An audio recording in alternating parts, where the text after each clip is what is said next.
feature match area for the final round of the Swiss here at Grand Prix Birmingham.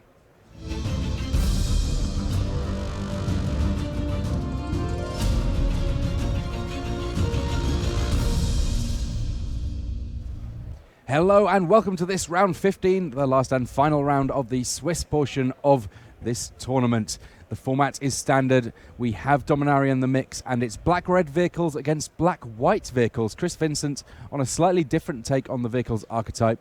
He has the likes of Toolcraft Exemplar, who is clearly best friends of any of those vehicles that happen to come up. But right now, just attacking for 1 on the second turn here with his dwarf.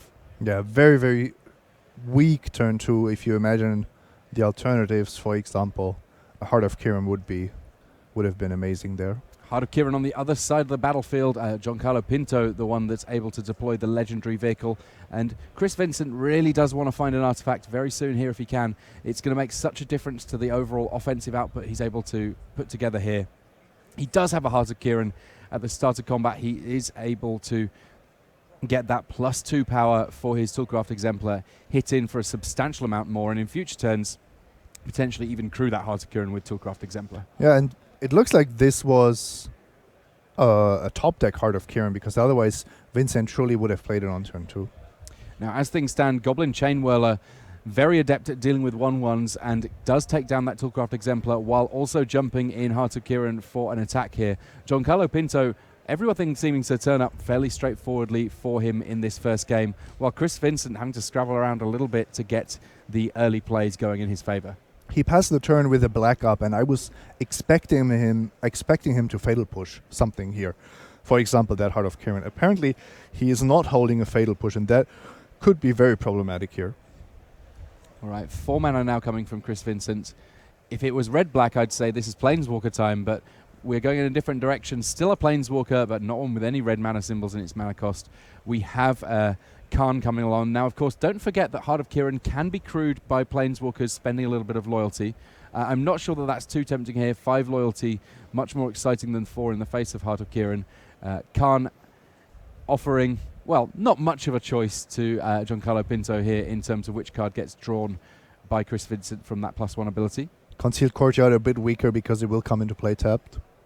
And does end up using 1 loyalty to be able to get an attack in here.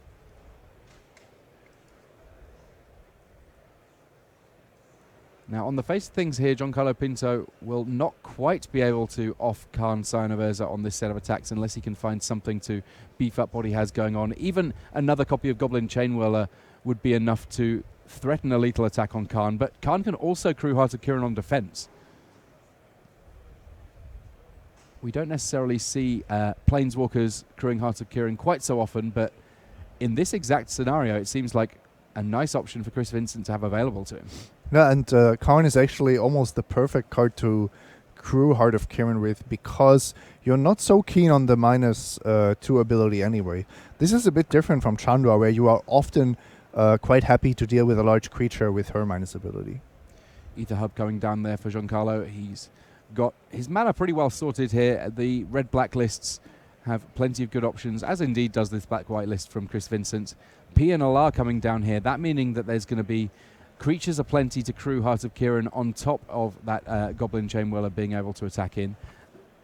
That's a big old pile of servos. We're looking for a Thopter token. There should be one lurking somewhere in our token section here. Wrong pile there. Our spotter, I'm sure, will be able to dig one out here for us, but we know that we're going to have 3 power of creatures that are summoning sick that can crew the Heart of Kiran. 2 attackers, much more potent than 1 here for attacking Khan right now.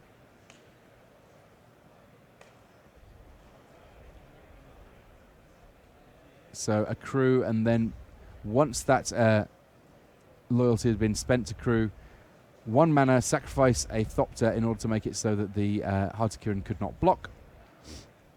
But did both creatures attack Karn? Okay, so that Chris was actually forced to spend the loyalty counter. Yeah, that was an interesting exchange, because if you attack Karn with only the Heart of Kiran, then Chris can theoretically just let the damage resolve, and Karn will remain in play on 1 loyalty. So Scrap Heap Scrounger, another creature that matches up very nicely in terms of being able to crew Heart of Kiran. having had that Planeswalker down has afforded Chris Vincent a good amount of time to be able to not be taking damage himself, and the reason that this damage race looking a little lopsided right now. Heart of Kiran's on both sides, Goblin Chainwhirler and Pianalar up against Knight of Malice and Scrapheap Scrounger. The Knight, an interesting new addition from Dominaria. If you end up with a white permanent in play alongside a black one, and that permanent can be in play on either side of the battlefield, then you will end up with a 3-power first striker able to crew that Heart of Kiran. Exactly, and 3 power seems to be where it's at in Standard right now. You need to always be able to crew Heart of Kiran. Of course, Pianala is effectively also a 3-power creature on turn 3. Scrapheap Scrounger has doing amazing work in these racing games. First it crews Heart of Kiran, then it beats down, then it comes back. So clearly a key player in this new metagame. That Isolated Chapel with the counter on it there. The counter is a silver counter from Karn Sinoverse's ability. And another Scrapheap Scrounger, meaning a nice straightforward attack here for Heart of Kiran. Chris Vincent taking the damage. He's on 15 to his opponent's 8. Going down to 11, not too much of a worry. And yet another copy of Scrapheap Scrounger for Giancarlo Pinto here, who's gradually managing to go wide on what Chris Vincent has going on. Yeah, that could be huge. I'm still a bit surprised. Pinto was at almost half his opponent's life, even though it seemed like he was doing the better things overall. He got the good exchange with the Chain Whirler. He dealt with Karn with relative ease. Although, of course, that meant he didn't have quite the amount of damage dealt to Chris at the same time. As things stand, Pinto with 2 cards left in hand. I think that Chris Vincent with a similar sort of number to be working with.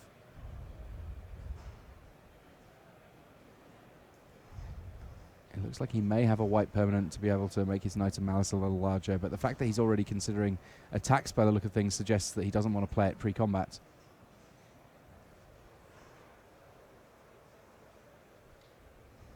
I think he might be holding History of Benalia. A very powerful card that we've not actually seen as much of this weekend as I might have anticipated. And just a quick update for you, Simon. You mentioned the matchup between Martin User and Simon Nielsen. It looked like they could potentially draw with a small amount of risk. They have elected to play. So one of them will be making top 8. That one will be the winner. I guess if they end up taking an unintentional draw at some point, they may sneak in both regardless. But this way round, I guess both of them feel like they have a good enough matchup that they're willing to chance it. No, it's not only about the matchup. It's also just risk versus reward. If you draw and you don't make it, and you had the chance to just win your match, that is something that's very frustrating. It's also about maybe pro points from time to time. So I would have understood both decisions. So Knight of Benalia there. We have a couple of Knights on the battlefield. And Knight of Malice, of course, when History of Benalia finally completes its saga, it will also be getting +2/+1 until the end of turn.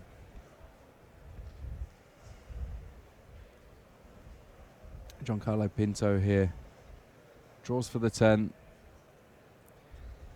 The Scrapheap Scroungers that he has there, I mean, Scrapheap Scroungers on both sides of the battlefield, maybe a little hesitant to do anything on this board. With first strikers on both sides, it means that attacking not quite as effective unless you're sneaking through other creatures at the same time, and they can't block, meaning that their best bet is to be able to crew vehicles, and right now, no vehicles in evidence. Yeah, or they can be sacrificed to Pia's ability, but that's really not what you want to be doing with your creatures. So it looks like the white-black deck is actually quite well set up in fighting against Scrapheap Scroungers and Goblin Chain Whirlers. Unlicensed Disintegration, this another secret ability of Scrapheap Scrounger, making sure that Unlicensed Disintegration dealing 3 damage to the opponent, and with the first striker gone, that makes attacks a lot more exciting here for Giancarlo Pinto. He looks to be coming in with all of his creatures here, and just the one blocker left for Chris Vincent. That's a lethal attack, and he's not even facing lethal on the backswing. Has Chris Vincent got any way of dealing with at least one of the creatures currently swinging in for him? If not, we will be on to game 2 here.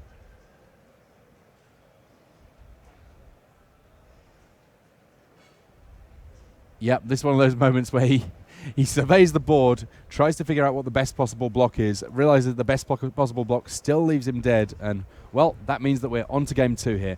Giancarlo Pinto picking up the game 1 with black-red vehicles over black-white vehicles from Chris Vincent. And to be perfectly honest, I feel like one of the deciding factors there in Giancarlo's favour was Toolcraft Exemplar wasn't really able to achieve very much in that opening game.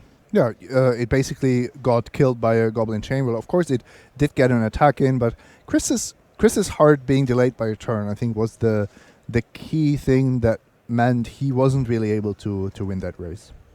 Yeah, I mean, if that had been a Heart of Kiran on turn 2, that would have meant an attack for 3 with Toolcraft Exemplar on the second turn of the game. And it's not as if Pinto was on such a high life total that wouldn't have changed some of the maths later on. Yeah, the early turns are super important, especially when you're playing a Vehicles Mirror. It's just so reliant on not even racing, but having the superior board. Once you fall behind just a single turn, Pinto always had that one more threat on the battlefield. So we get a chance to look at sideboards now, and Chris Vincent on black-white has access to a couple of options that we've maybe not seen quite so much of in other feature matches with that white mana. So he has Fragmentized to potentially consider alongside the likes of Settle the Wreckage against big attacks, and then simply a Sunscourge champion if he's just looking to make sure that his life total a little bit padded in the face of everything that's going on the other side of things. Meanwhile, Giancarlo Pinto, no big surprises to see Ethersphere Harvester, one of his options in the sideboard. He has Glory Bringers if he wants them. He can release the Gremlins, which may prove a nice source of card advantage. But if we're talking card advantage, one interesting card to me is Treasure Map. Yeah, that's interesting. But I don't think you will bring it in such an aggressive matchup. It looks like a card you would much rather have against control decks, so that you can play a longer game against them. As things stand, it looks like Pinto has finished his sideboarding. He's just finishing up shuffling before presenting for game 2 here. And at 12-2, 1 game up, he just needs to win 1 more game in order to be pretty much locked for his top 8 here at Grand Prix Birmingham in the Standard. We've had Legacy this weekend already, and if you didn't get a chance to see it last night, the top 8 of the Legacy was just electric. I won't spoil the winner here, but I will tell you that there were some very loud cheers in the room as we approached the final stages of the Legacy, and there were in fact a few Dominaria cards even in the top 8 and in fact the finals of the Legacy. And I'm really hoping that we're going to get to see another top 8 for the ages here as we move across to Standard at Grand Prix Birmingham. I think sideboarding in this matchup should really revolve around the artifacts. If Heart of Kiran goes unchecked, or one of the other vehicles, for example, Ethersphere Harvester from the sideboard, that can easily win the game on its own. If you board in enough solutions to these threats, I think you can at least guarantee that the game will go longer, and that you will be able to attack your opponent's planeswalkers effectively. All right, Giancarlo Pinto presents his deck defiantly, ready to play another game here. 36 minutes left on the clock, should be plenty of time to complete these games in regular sanction time. While there are decks in this format that are potentially prone to draws, the black-red vehicles list, it can be aggressive enough that you should be able to expect to finish 3 games in reasonable time. So, one thing I'm now interested in is if Chris Vincent keeps in the Toolcraft Exemplars on the play. It is one of the most powerful cards he can start with. It is also the only creature that is susceptible to Goblin Chain Roller. Well, we'll find out soon enough if he's got one in his opening hand at least, because it's certainly not the sort of thing that you slow roll. Chris Vincent just checking out his opening 7. He will be on the play in this second game of our series here. He looks... I was about to say he looks broadly happy. I'm looking at the backs of his hands. It's very difficult to tell someone's exact mood purely from the back of his hands. It doesn't look like he's finally signaled that he's going to be keeping just yet. And in fact, the only indication we have that must be the case is that Giancarlo Pinto, he got to the point where he got to choose his mulligans, and for him it was a relatively quick decision. Yeah, he was still looking at his hand, but it looked like it didn't have what it takes. And for decks like black-red vehicles, how well would you say that they mulligan overall, Simon? I think mulliganing to 6 on the draw is absolutely no problem, but it's not like you're happy to mulligan with these kind of decks, and that's mostly because you're relying on a good curve of 1, 2, 3, but even 4 drops. So if those Chandras or Karns are stuck in your hand, or you have a slightly awkward draw with expensive cards and not enough lands, that can be very problematic. For example, I would always keep a decent 6 with a scry than trying to go for the perfect 5, which is just so unlikely. Well, it looks like there's 2 copies of Heart of Kieran in hand there, and immediately going for the scry, Giancarlo Pinto here. I presume that means that he's got enough land to at least think about deploying those legendary vehicles. Kicking things off with a mountain here. Does not see a Toolcraft Exemplar on the other side of the battlefield just yet. Keeping 2 Heart of Kieran is, I think, really good in this matchup. If Heart of Kieran survives, you're most likely winning the race with it. Of course, there's always the danger that somebody goes after all your other creatures, but still Heart of Kieran is such a big threat that you're always happy to see it, which is why people are playing 4. Otherwise, you wouldn't put 4 of a 2-mana legendary into your deck. So Knight of Malice here, no white permanents on the battlefield in order to turn it into a 3-2, but a 2-2 Vigilance, still perfectly reasonable attacker, getting stuck in there, dropping Giancarlo Pinto down to 18. Pinto here, hitting his land drops, Dragon Soul Summit on turn 3, meaning that he's got access to both black and red mana if he so chooses, and goes with Pianalar, the flavor win here. Mum comes along, and alongside that Thopter, able to crew Heart of Kieran, but there is the fatal push. A big, big play there from Chris Vincent. He got his first hit in easily enough with Knight of Malice and has nullified a lot of the best bits of the turn 3 play from Giancarlo Pinto here. Even though it was Pinto on the play, it may be that Chris Vincent is able to get things going here. That's not right, Tim. Chris missed his land drop last turn, so he's stuck on 2, whereas Pinto is actually presenting a very, very formidable mulligan to 6 here. Small swings in the air from this Thopter. Will we see it pumped, or is there something better to do with the mana? It looks like Giancarlo Pinto has other things in mind. We know that there was the option of Heart of Kieran. Instead goes with Goblin Chainwhirler here. Yeah, it physically pains me to see these 1 toughness creatures get picked up by the Chainwhirler. And of course, if you're sitting there with 2 lands in play, you don't have that many options with your Walking Ballista. But still, also in previous rounds, it always felt like Goblin Chainwhirler was not getting enough respect. And I think that that's something that by the time the Pro Tour rolls around, we may well see that everyone's got the memo about quite how potent the Chainwhirler is. Second copy coming down here. Chris Vincent now on 14, thanks to that extra point coming from the Goblin. And just having to pass things back each and every turn here. Missing out on lands, very, very tough for Vincent.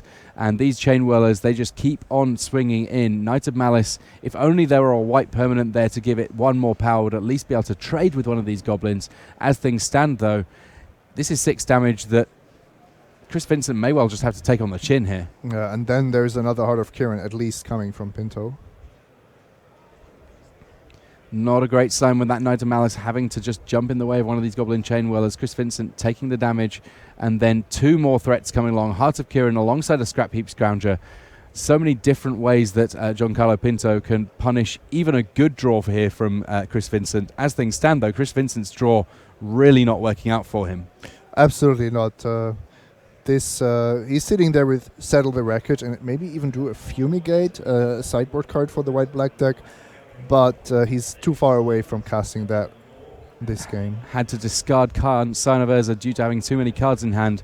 And big swings here. This could be everything. 4, 6, 9, 12 damage. There's the handshake. Giancarlo Pinto picking up the win there. He will be in our top 8 with black-red vehicles. Chris Vincent will be having to watch the top 8 from the sidelines, or maybe head to dinner, commiserate with friends. He's had a great weekend. Let's be honest about this. X and 3, a fantastic finish at a GP. Over 1,000 players here playing standard with Dominaria here in Birmingham. But ultimately, Giancarlo, the one that picking up the win there. We will have more magic for you in this, our final round of MTG Red Zone. The cut as we we get close to our top 8 here in Birmingham. But first, these messages.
Hello and welcome back to this final round in MTG Red Zone. It is now the cut here at Grand Prix Birmingham as we are talking about Standard, and we are in the very final round before we hit our top 8. And we've got a little bit of news for you from one of the tables that we've not got in our feature match area. We talked to you a little bit about how Simon Nielsen and Martin User were electing to play because they didn't feel like they could draw at the start of the round. That has now changed a little bit. Apparently, the way that things panned out was that we had Martin User sitting down thinking that he was very, very likely to be in with a draw. And based on what we've heard from Frank Carsten in the chat, he believed it was about 99%. Now, Simon Nielsen, not so confident. Indeed, Frank agreeing with him. Frankie numbers saying around 55% for Simon Nielsen to make it in with a draw. And at the start of things, it was Nielsen who was really the instigator of them playing out in this final round. Now, Martin User picked up game one. He got the win there, and he offered the draw one more time to Simon Nielsen. And in a situation where he was going to have to win 2 games on the bounce in order to be able to get in, suddenly, I mean, even if you work upon that basic maths based on the numbers that we got from Frank of 55% to be in with a draw, do you feel like you're 55% to win 2 games in a row against Martin User? I don't think so. And as it happens, they have now taken an intentional draw. So that cleans things up a little bit, kind of, in terms of where we're going to be for our top 8. We will have our top 8 announcement for you just as soon as we can. But before that, we've got a little bit more magic. So let's head back down to our feature match area and see just a little bit more of players trying to desperately find a way into this top 8. And we've got more black-red vehicles. Get ready for black-red vehicles. There's going to be plenty of it in our top 8. Luke Southworth and Craig Barnes, they are both kicking things off with black-red lands. Dragon Skull Summit on one side, Canyon Slough on the other. And here is the first creature of the game in Scrap Heap Scrounger. Now, Craig Barnes, ideally here, Heart of Kiran would be great because in terms of how much he could attack for on subsequent turns, it's a big old creature once crewed, and that is what he goes for here. Luke Southworth, step 1, let's hit every land drop. Step 2, let's try and keep that aggression up. Well, the land that he's got is another Canyon Slough. As he gets that into play, it does come into play tapped, hits in for 3, and then what do we have as a follow-up?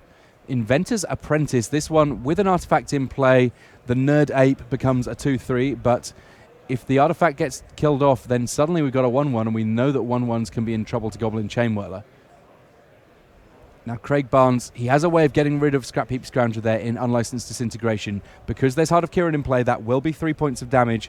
Inventor's Apprentice, suddenly just a 1-1 in play, and Luke Southworth will need a little bit of help if he's going to continue the sort of assault that he started with in this game.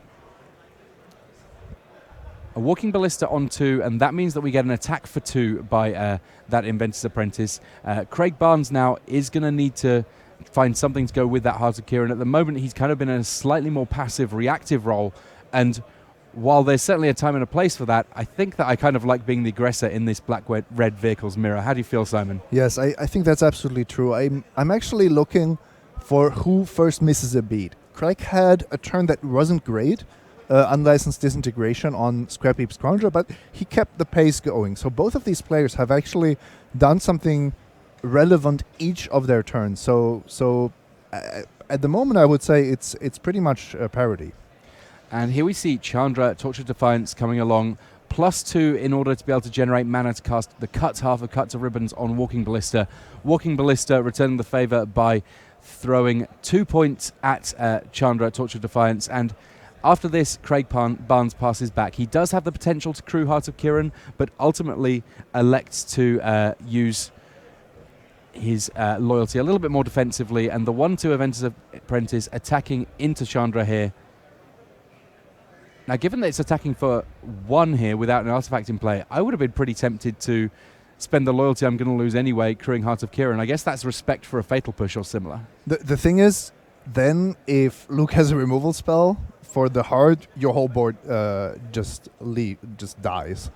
It's a matter of risk versus reward here, and how much you feel you are behind already.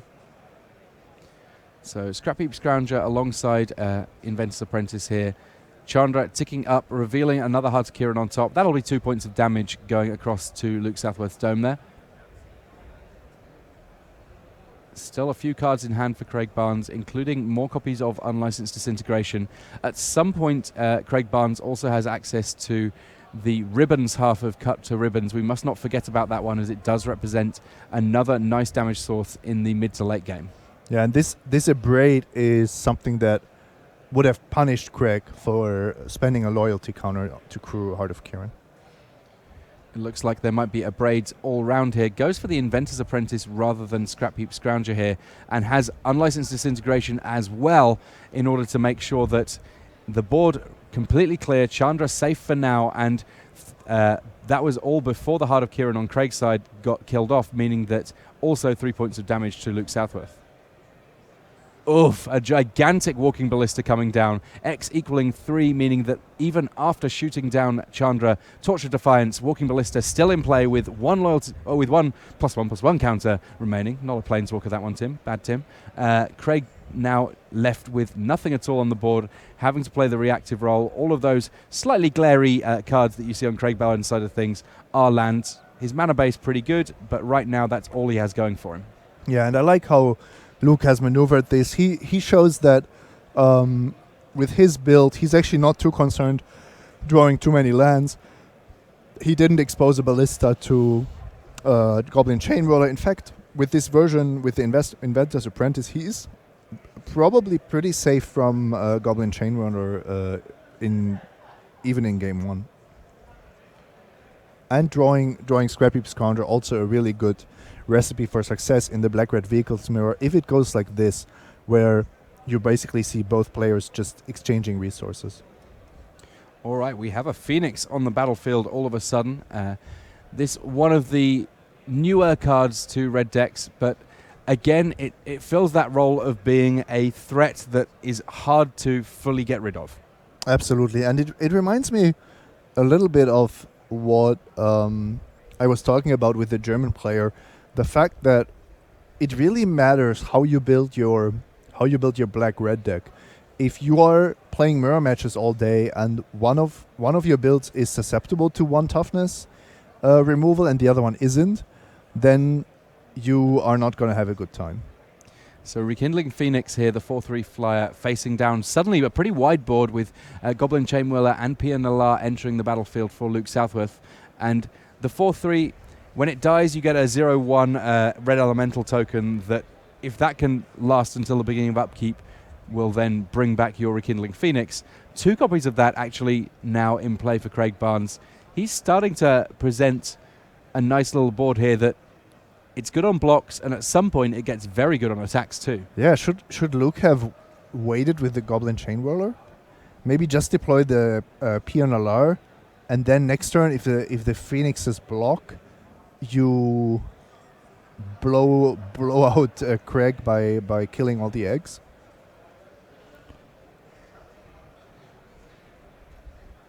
Big swings here from Luke Southworth. He knows that he wants to get damage in where he can, because and if there's a big hasty creature from Craig Barnes, he could potentially get to 12 damage in this very next turn. Yeah, but that's true even with the blocks, right?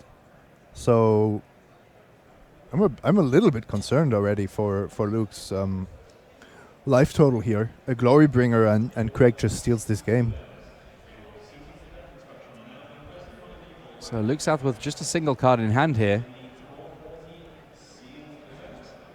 Pia Nalar does mean that he has a reasonable amount of options in terms of at least pumping that Thopter to mean more trades. He didn't pump, so... Yeah, I think that only one of those Phoenixes should be dead here. This is unfortunate. Maybe they figure it out. No, they apparently don't. Unless we missed something, but I believe it was a 4/3 Phoenix blocking a 1/1 Thopter there. This is a time walk match, so we cannot fix anything here.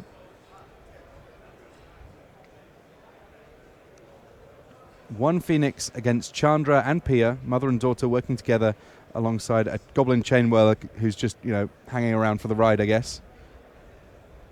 Craig Barnes on 7 life. Just the one Phoenix to work with makes his life pretty tricky. Yeah. To be fair, I believe he would have ended up with 1 Phoenix either way, because Chandra kills the egg and then the other one either comes back from the graveyard or is already in play, but it doesn't really make a difference. Yeah, the only difference here would be around whether or not the Phoenix could be attacking this turn, but to be perfectly honest, I'm not sure that attacking... Oh, sorry, it gains haste anyway when it comes to play, so it's literally identical really, in terms of the outcome, even if the way that we got there was a bit of a circuitous route. An Indiana Jones map going all sorts of directions.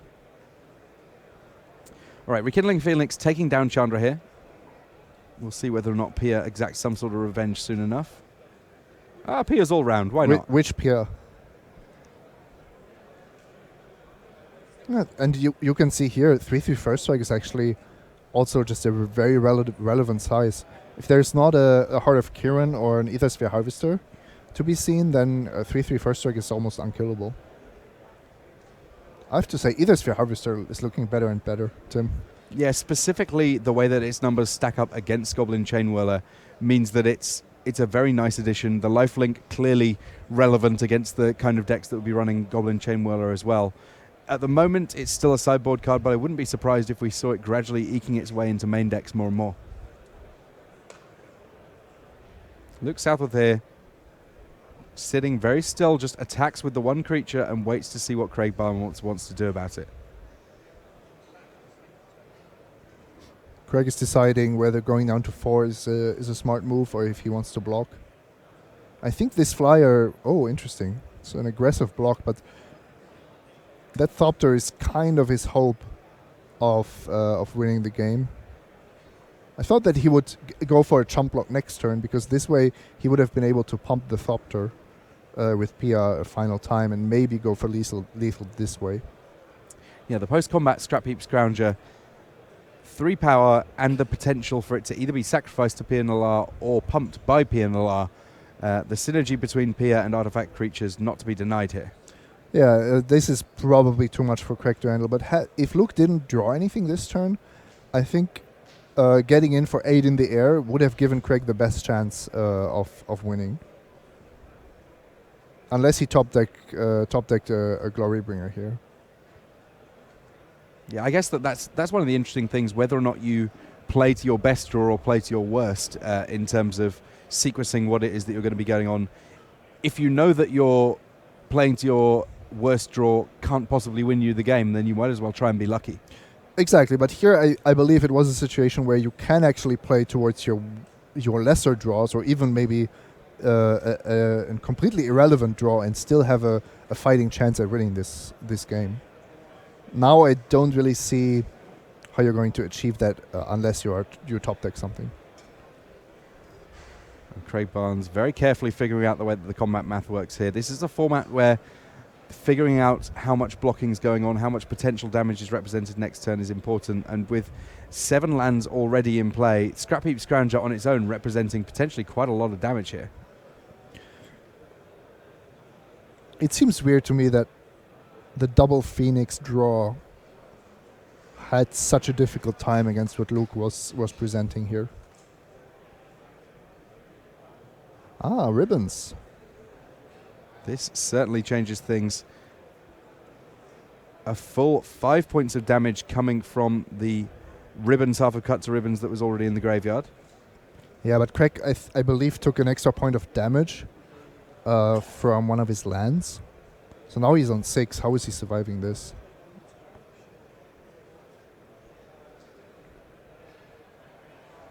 Unlicensed disintegration means that all of the calculations very straightforward, just not enough life to work with, and we get to jump right back in as we get on to game 2 here. Craig Barnes trying to win things back after losing out to Luke Southworth in the black-red vehicles mirror here in the final round of the Standard of Grand Prix Birmingham before we hit our top 8.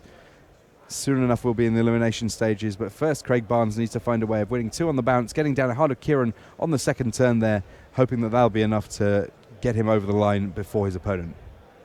Well, it's certainly a good start. Oh, look at his hand. He has the Scrap Heap Scrounger, he has the Chandra, he has a backup Heart of Kieran. That should be at least easy to play. I don't know if it's a winning hand.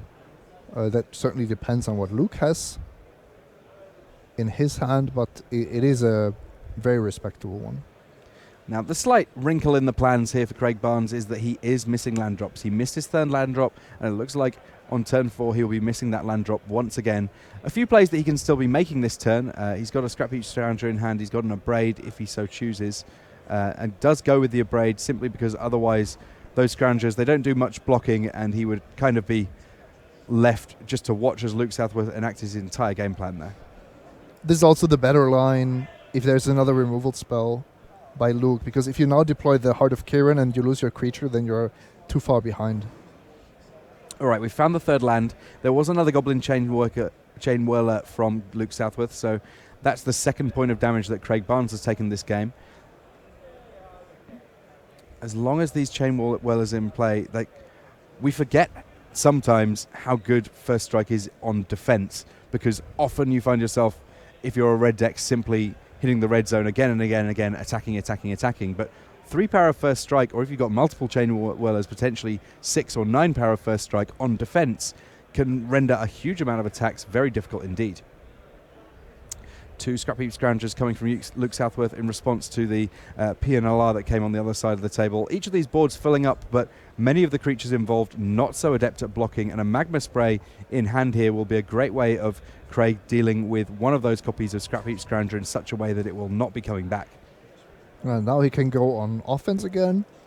He can also keep a creature around to crew Heart of Kiran, but I think this is the turn where you just swing with everything. You are slightly ahead in the damage race, and you're putting some fear into your opponent by attacking with everything, playing the Heart of Kiran, forcing them to hopefully go on the defensive a little bit. The alternative line is to not attack with the Scrap Heap Scrounger, just to have it be able to crew the Heart of Kiran. I think that would have been too little. This is a play I don't quite understand. I think Heart of Kiran is still superior to Scrap Heap Scrounger. And Luke Southworth here cycling his lands because he's been drawing a lot of lands in this game too.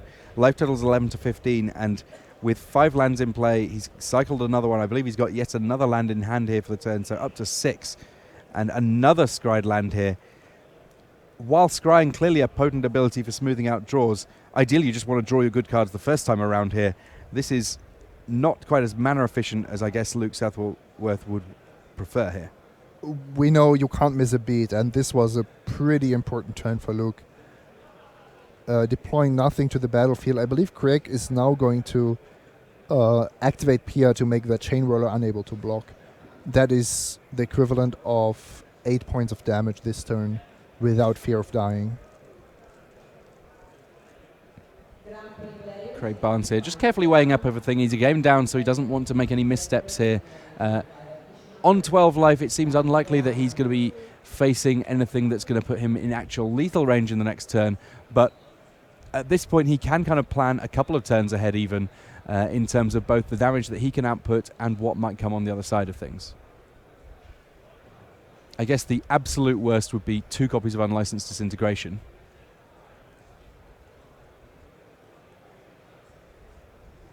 As things stand, though, these big attacks, and given what we've seen in previous turns, it seems unlikely there'll be more than 1 Unlicensed Disintegration this turn. Let's see what Luke Southworth has for us here. On 2 life, it's going to have to be something big. Attacks with Scrap Heap Scrounger, that's not really giving too much away, but the fact that the Chain Whirler did not come in does say something, and passes things back to Craig Barnes. Can Craig Barnes square it up here? Well, Chandra says yes, she can. It's going to be going to a game 3 here between Luke Southworth and Craig Barnes, and thanks to the wonders of Time Walk, we are already going to get a chance to jump back. There are not 4 lands in play at the start of the game. That would be a little over the top, I would suggest. 1-1, and it will now be Luke Southworth on the play in the deciding game between these 2 red-black vehicles decks. We're gonna make the most of one of the special features of Time Walk, which is the ability to fast forward. There we go. Look at them. And spoiler alert, there might be a turn to Heart of Kiran from Luke Southworth coming along here. And there it is, the big legendary vehicle that has been a mainstay of Standard ever since its printing in Aether Revolt. There was a time for Smuggler's Copter, that time well past now, but that does not mean to say that we do not have powerful vehicles at the higher rarities from Kaladesh block. Scrap Heap Scrounger coming down on turn 2 from Craig Barnes. If there's a Scrounger from Luke Southworth here on his turn 3, or indeed I guess a Goblin Chain Whirler, he may be able to get some big attacks in here. Yeah, very aggressive line by Craig Barnes, who is holding an Abrade to deal with that Heart of Kiran, but decides to go into a race here instead, maybe planning to even use his removal spells on something else than the Heart of Kiran.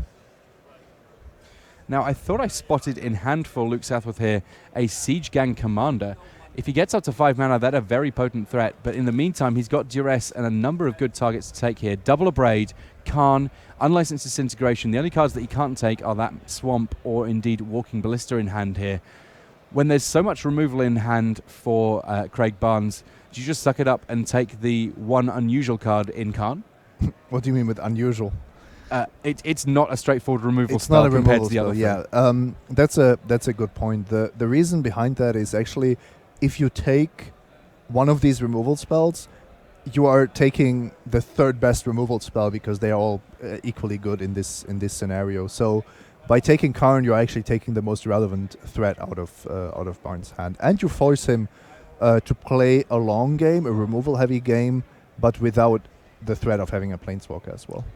And in addition to getting rid of that Planeswalker, Luke Southworth now working with a lot more information for future turns. The fact that he knows that there's those two Abrades and Unlicensed Disintegration means that he has some ability to decide what he's going to expose to the removal that he already knows is hanging around in Craig Barnes' hand here. Absolutely, and Siege King Commander is looking quite spicy against this 1-for-1 removal.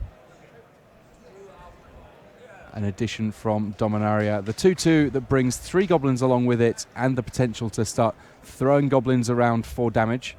So here's an interesting thought. Would you crew Heart of Kiran to, in the hope that it actually gets destroyed, gets targeted by one of Barnes' removal spells? That might be rather good exchange for Luke, because knowing that your opponent has so much removal, you have to expect that you're not gonna be crewing Heart of Kiran successfully very often. So, as things stand for now, Luke Southworth going with Unlicensed Disintegration of his own on Scrap Heap Scrounger. I guess that when you know that your opponent has a hand full of removal and you have a potent 5-drop, just play a long game. Play it kind of slowly, get up to the mana that you need to cast your Siege Gang Commander, generate those goblins, and the best hope for Craig Barnes here is that he somehow gets to do some goblin chain whirling, but he's got 1 swamp and 2 mountains. It seems a pretty big ask for him to have found both triple red and a goblin chain whirler all at the right moment to be able to punish this Siege Gang Commander. And he does expose the Heart of Kiran to a braid, and the braid does happen from Craig Barnes here. Yeah, I really like that. By the way, do you know if these players know each other? They're both British players. There's definitely a potential to. I noticed they both have Siege Gang Commander available to them. The original Scourge version in hand for Craig Barnes here. He uses a braid to kill off Siege Gang Commander. A long way off getting to the 5 mana he needs to be able to cast his own big leader of goblins. I have this feeling that they are on very, very similar lists, and they are both a bit different from the normal black-red vehicle lists we've seen. I like the fact that there are a lot of black-red vehicles lists that are varying up the extent to which they are aggro or more mid-range decks. Right now, Luke Southworth definitely with the run of the green in terms of permanence in play, and that largely down to the fact that he's been able to hit his land drops in a way that Craig Barnes cannot really imitate here. He's managed to get that Siege Gang Commander down while the Commander itself has been killed off. Still 3 goblins remain. Pia Nalar alongside a Thopter token. Scrap Heap Scrounger hanging out there with the potential to come back very easily indeed. These are the kind of threats that really make it difficult for a 1-for-1 removal game from black-red vehicles to work successfully. Yep, you have to hit those land drops.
We apologise for the slight moment of quiet there. That was basically just because we had an announcement station right next to our stage telling you everyone that was in the top 8, and while we are very keen to share that information with you soon enough, we did not want to spoil the outcome of this match.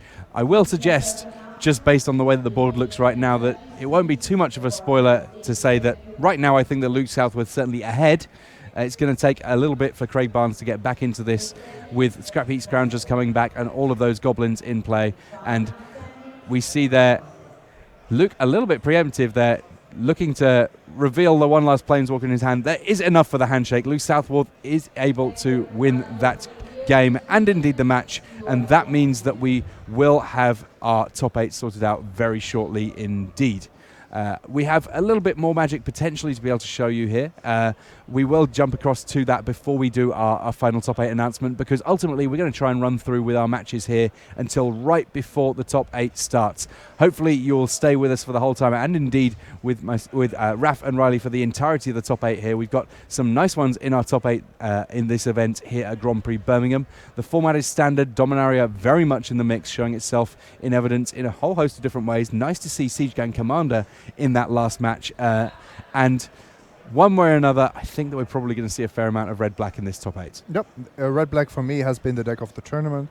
The version that you should have brought is something I'm thinking about, but I like where Luke Southworth is at with his focus on 2 toughness creatures, 3 toughness creatures, and just Siege Gang Commander, for example, to have something that trumps the mirror, especially if you draw a lot of mana. It doesn't hurt to have a few old school goblins in there. I know that Anand Kare yesterday was talking about having Skirk Prospector in his list because he really wanted to be able to accelerate out the more potent 4 and 5 drops that little bit earlier.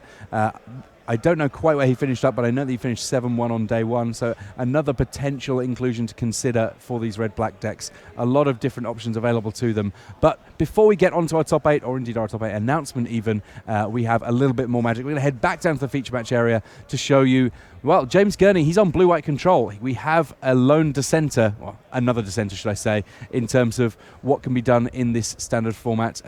He's facing down against, well, you know, Matt Brown does have black-red vehicles. Both these guys on 12 and 2, so playing for top 8, and Gurney already taking a point of damage off Bomat Courier, one of the more aggressive starts that red-black vehicles can have. And by the sounds of it, Simon, by virtue of its 1 toughness, maybe not quite flavour of the month, at least for you, in these lists. I think that you have to decide what you want, and if you want to play with Bomat Courier and play a hyper-aggressive red deck, that's fine, but you have to be aware that you're putting yourself at a disadvantage against the Goblin Chain Roller decks that are going a little bit slower. Now, as it happens in this exact matchup, Matt Brown is not going to be punished for having Bomat Courier. In fact, he may well find himself feeling like cock of the walk because he's able to draw a whole bunch of extra cards once he has played out those cards in his hand. Already 3 cards underneath Bomat Courier, and Soulscar Mage coming down to join the team on his side of the table, while James Gurney, he's just gradually piling up lands in play, potentially setting up for a big Settle the Wreckage sometime in the future. Yeah, actually threatening it right now already. I've even heard people now talk about Soulscar Mage once again, and they say, yeah, it's cured with the -1/-1 counters, but maybe it's not high impact enough.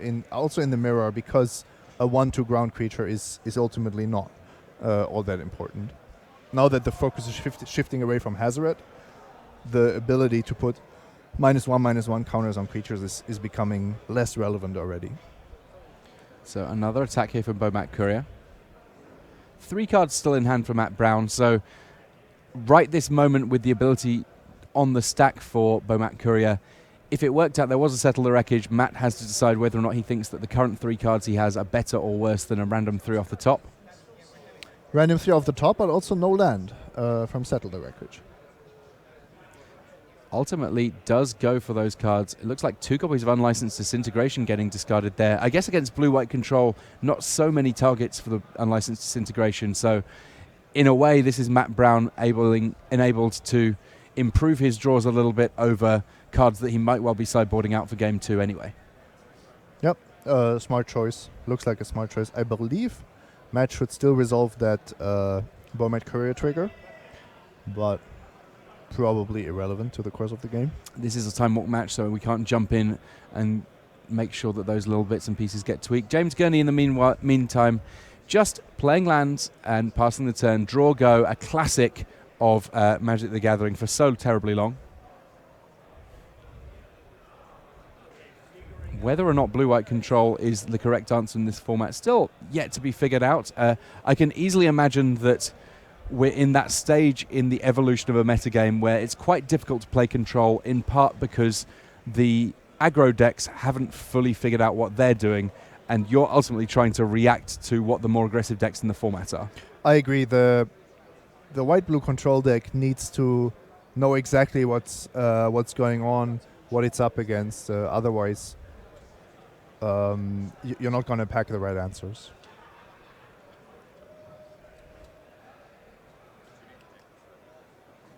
So Matt Brown here, for now the aggressor, but really he's not done all that terribly much damage just yet. Settle the Wreckage came at an appropriate moment that meant that at least the very early attacks getting blunted on the other side of things.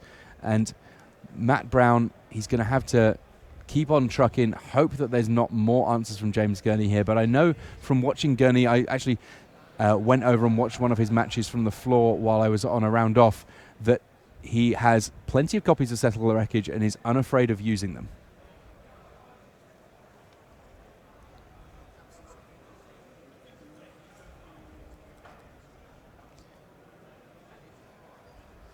So James Gurney here, getting the cycle off. I like the cycling lands a lot more in these slower control decks than I do in the decks that are trying to be a little bit aggressive. Obviously, cycling in every deck will have its moments, but I feel like the blue-white control deck, it's aiming at a game plan that's going to take the sort of time where sometimes the cycling just is clearly, obviously the correct thing to be doing. And a search for Escanter, the follow-up play here for James Gurney, who is gradually just trying to make sure that he ekes his way towards the mid and late game, because that's really where this control deck will shine. Yeah, and he has done a really good job at not taking too much damage, even though Matt has a lot of creatures on the opposing side. It is always tricky to play around Settle the Wreckage. It's just not easy to find the right spots, where to go all in, where to take it slow, when to attack with how many creatures, because it makes a huge difference whether you what you're losing and when you're losing it. I mean, I guess that having vehicles at least means that almost inevitably either you're sending your vehicles in or you're sending in the vehicles that will be crewing the vehicles, the creatures that will be crewing the vehicles, meaning that if a Settle the Wreckage comes, you're never losing everything. But that's cold comfort if you're losing the most important pieces of your board. Yeah, I guess that means, in essence, you should send in your vehicles first, because then you will still have your creatures. If you send in your creatures first, then you won't have creatures left to crew the vehicles. So, at least against Settle the Wreckage, that sounds like the better plan. However, it exposes you to to other mass removal effects. Then you lose your vehicles to Settle the Wreckage, and your remaining creatures to Fumigate. Looks like the creature's coming in first for Matt Brown here, and James Gurney, even if he has a Settle the Wreckage, electing not to pull the trigger just yet. 8 life to work with for Gurney. No, maybe taking 4 is reasonable enough here. I believe that Gurney is holding Counter Magic and Settle the Wreckage, so he's playing it slow here, which I think is smart. It's also hiding the fact that he is actually, in fact, holding Settle the Wreckage, which is an important skill that is often underestimated. I like their being able to have the mana up to counter Walking Ballista. Walking Ballista, a source of damage that does not need to attack, hence would not be susceptible to Settle the Wreckage. Commit to memory, pick up there. And at some point we are going to potentially see a Torrential Gearhulk here from James Gurney, able to ambush one of the creatures coming into play and maybe even counter a spell on the way down as well. Yeah, I'm looking at that Essence Scatter in James Gurney's graveyard. I think that might have been a good card to have as well. And I guess that if you have a Torrential Gearhulk, you kind of sort of still do have it. Yeah, I was looking at the mana. So what James wanted, I believe, is a 7th untapped mana source, so that he could have Counter Magic and Settle the Wreckage up. If he takes the Essence Scatter, though, then he has Settle the Wreckage and Essence Scatter up, which I believe would have been a nice spot to be in. Penal looks like she does resolve here. And maybe this the point where James Gurney smells blood in the water and thinks, all right, fine, let's settle this.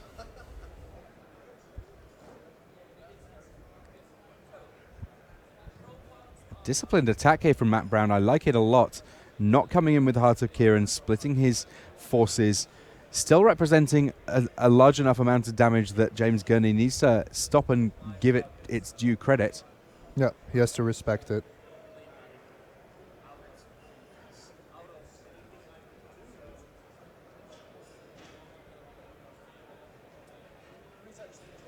Looks like Gurney strongly considering taking this damage. Yeah, he already said that he would not block. But then Matt said, "Okay, I will pump Scrap Heap Scrounger for 1 point." So Torrential Gearhulk to play the Settle the Wreckage that's in the graveyard here.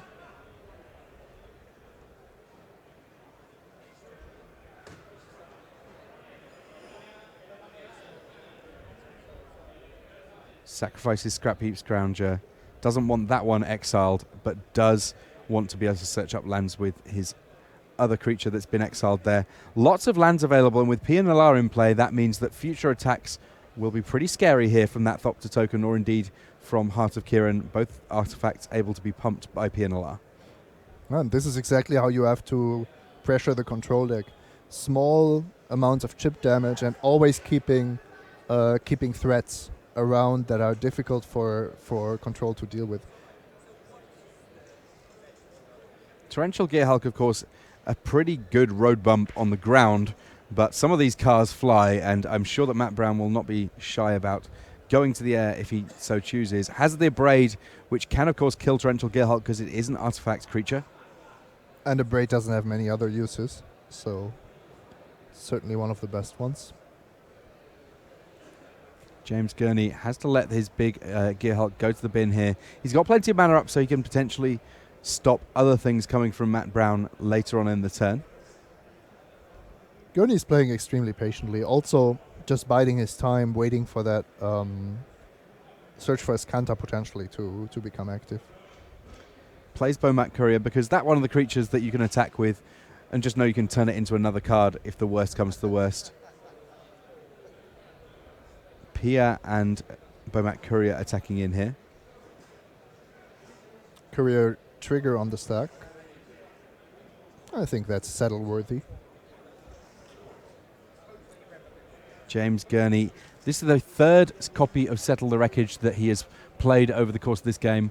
The first one getting flashback with a Torrential Gearhulk. And it's kind of crazy how this has all played out, that ultimately it means that in spite of all this, Matt Brown has creatures on the battlefield. There were so many other more aggressive lines that Matt Brown could have considered taking that would have potentially a very similar line of plays from James Gurney, but far more creatures dealt with on Matt Brown's side of things.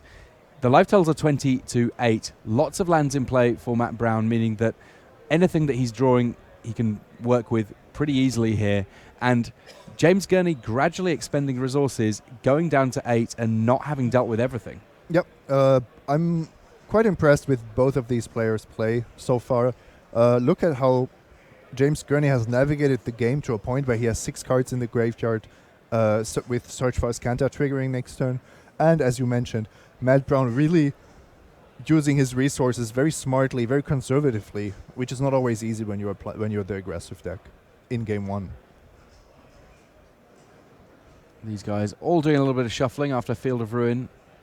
Field of Ruin allowing James Gurney just to mean that there's not too many sources of black mana available to Matt Brown, while also making sure that his mana is beautiful. Commit to Memory and Disallow in hand, and now the pickup. And I think that was cast out.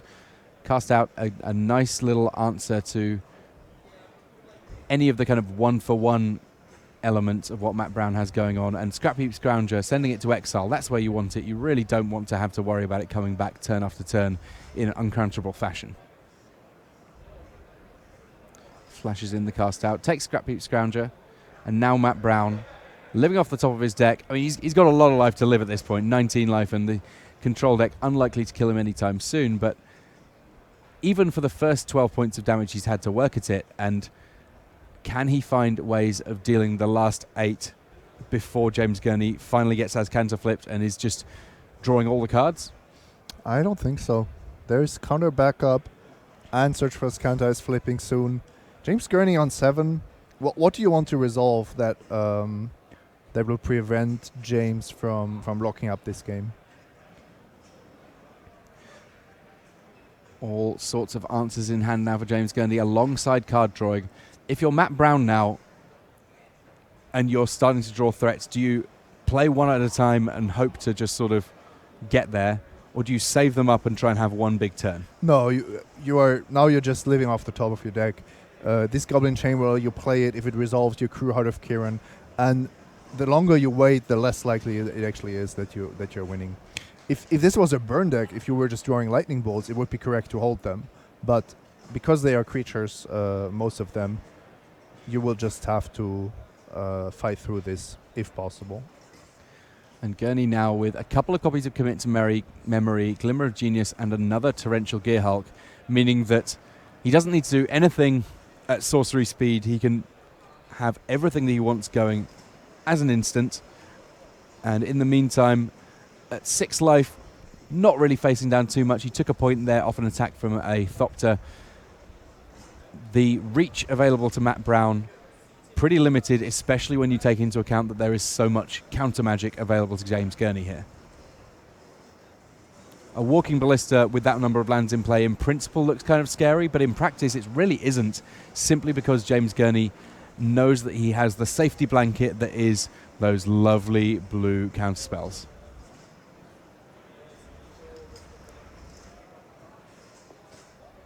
Untaps, draws again, cast out. He's got lands, he's got spells. At this point, it's just a matter of James Gurney choosing when to pull the trigger on actually winning the game. Blink of an eye there to deal with the Thopter token, while simultaneously drawing a card for Gurney. Yeah. That the functional reprint of Into the Royal doing good work there against tokens. At some point, Matt Brown will realize that James is not losing this game anymore.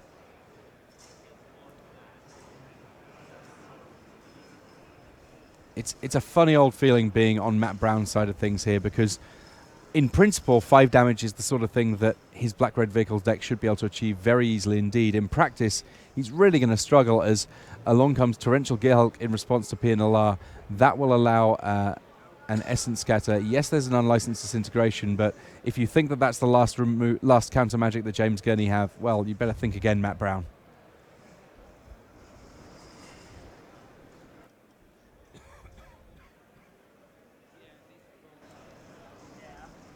Yeah, there's one more counter battle here, and maybe Matt did find a way to trick James Gurney. I was actually surprised that James went for the Gearhulk when he has so many good cards in hand. He could have just countered the Pia, and I think Matt would have been left without many options. But now James put himself into a position where he's tapping out, where he's using his resources at a time where he wouldn't really want to use them.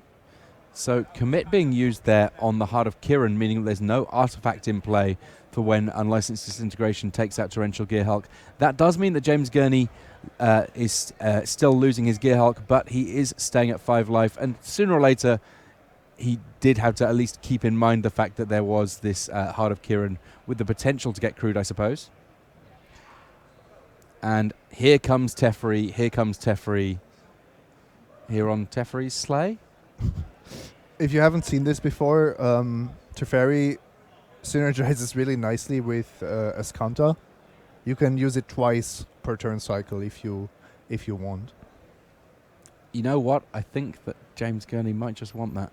Well, I do. Yeah, sooner or later you will, because you will have so many lands that it's not an issue anymore. Well, here comes Heart of Kiran. Heart of Kiran on its own, not a scary card, only when there's creatures to crew it. Yeah, James is even on 5. I mean, if James was on 4, a single Heart of Kiran would be lethal. Here, it's not even that. James Gurney getting toward the maximum amount of cards allowed in hand before he's going to have to discard here. And if you're Matt Brown, what is the point at which you actually concede this game? And we don't know quite what the clock looks like here on this game 1, but James Gurney is firmly in control of this game at this point. I honestly don't know. I don't know if Matt wants to learn something more about James's list, maybe how the specific removal spells and answers look like. But if I'm not top decking something insane next turn, I'm ready to concede this one. Cast out there on the Heart of Kiran. So literally just lands to work with for Matt Brown here. 2 cards in hand, I suppose, but when James Gurney is having to discard at the end of turn due to having 7 cards in hand, he's got Azcanta in play, he's got mana up, he's got Teferi gradually ticking up. At that point, it seems very reasonable for Matt Brown to reach his sideboard and hope to find a way of winning through in this, the game 2 that we are just about to kick off with. I guess that the good thing to say for Matt Brown about even if that game 1 did go long is I would warrant that the black-red vehicles list is more likely to be able to win a quick game than blue-white control. Of course, I'm not really concerned about the clock. It's more about if Matt actually gained anything from dragging this game out. Goblin Chainwhirler coming along. 1 damage to get James Gurney simply from the Chainwhirler coming into play. A further 4 from Heart of Kiran attacking here. Amazing start, and we've mentioned before that Fatal Push is a great answer to Heart of Kiran.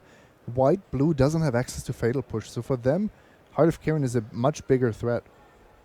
Yeah, and even something like Seal Away, which is a good removal spell against a large amount of creatures, does nothing against the vigilance of Heart of Kiran beyond, I suppose, sealing away whichever creature has been so foolish as to jump in the car and take it for a spin. Yeah, but here Matt does apparently not have a creature to crew Heart of Kiran with, so his attack is only for 4, not for... Oh, he does have a creature. Interesting. A little bit of respect for what removal may come from James Gurney, potentially. Yeah, but I think you can probably still do that pre-combat unless you are somehow worried about a Wrath of God, but that would actually be an issue for later turns. Well, Gurney hitting his land drops here, and ultimately that kind of one of the keys to success or failure for any control deck. If you're missing land drops, you are not winning, because unlike the likes of black-red vehicles that can potentially have a perfectly reasonable draw that stops at 3 lands, if you're blue-white control and you're missing land drops before turn 5 or 6, then chances are you are going to find yourself on the wrong side of that game. Cast out now being played on Heart of Kiran. The fact they can be played at instant speed at end of turn, definitely a nice feature. Would not want to be tapping out 4 to deal with the Heart of Kiran in main phase if you can help it. Heart of Kiran did its job here, dealing a ton of damage and taking a card and 4 mana from James. James, 7 damage left to deal here. He's got 4 of it on the table, though. How much of that connect, we are yet to see.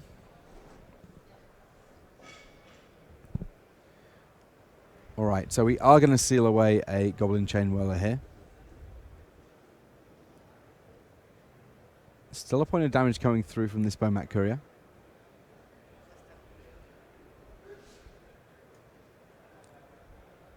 What is the follow-up here from Matt Brown? Interesting there. Deadfall coming from Matt Brown here.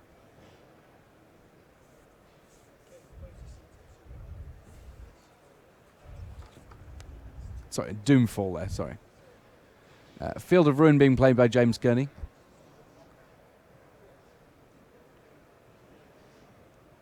Gurney there, getting an extra island for himself, dealing with a Dragon Skull Summit on the other side of things. We have actually heard that, that the players are pretty much ready to start the top 8, and that does mean that we're going to have to crash out of this one a little bit early. But believe it or not only do I have the result of that game, I have the result of, well, the Swiss portion of this tournament. I will tell you, well, you know what? We'll get on to who won as and when they come up in the top 8, because I will tell you the winner of that match did find themselves in the top 8 here.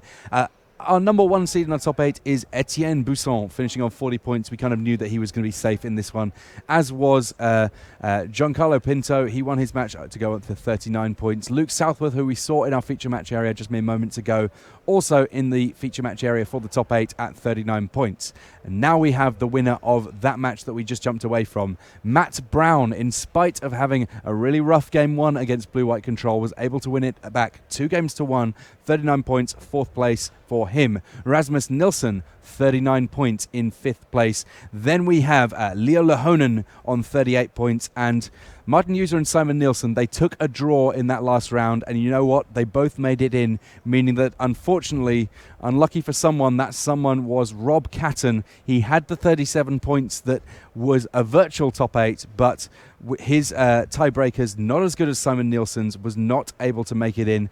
Also of note, Petter Sahurek finishing top of the 36 pointers on essentially the same list as Martin User. If you're looking for a quick look into what you should potentially be considering doing in this standard format, obviously you've got the whole top 8 deck list, obviously you've got the whole top 8 to figure out with, but that list from Martin User and Petter Sahurek, the combined record on it, very impressive indeed. Fantastic stuff by them. We will have our full top 8 starting off with our quarterfinals with Raf and Riley with you very soon indeed. Do not go anywhere. More magic after these messages.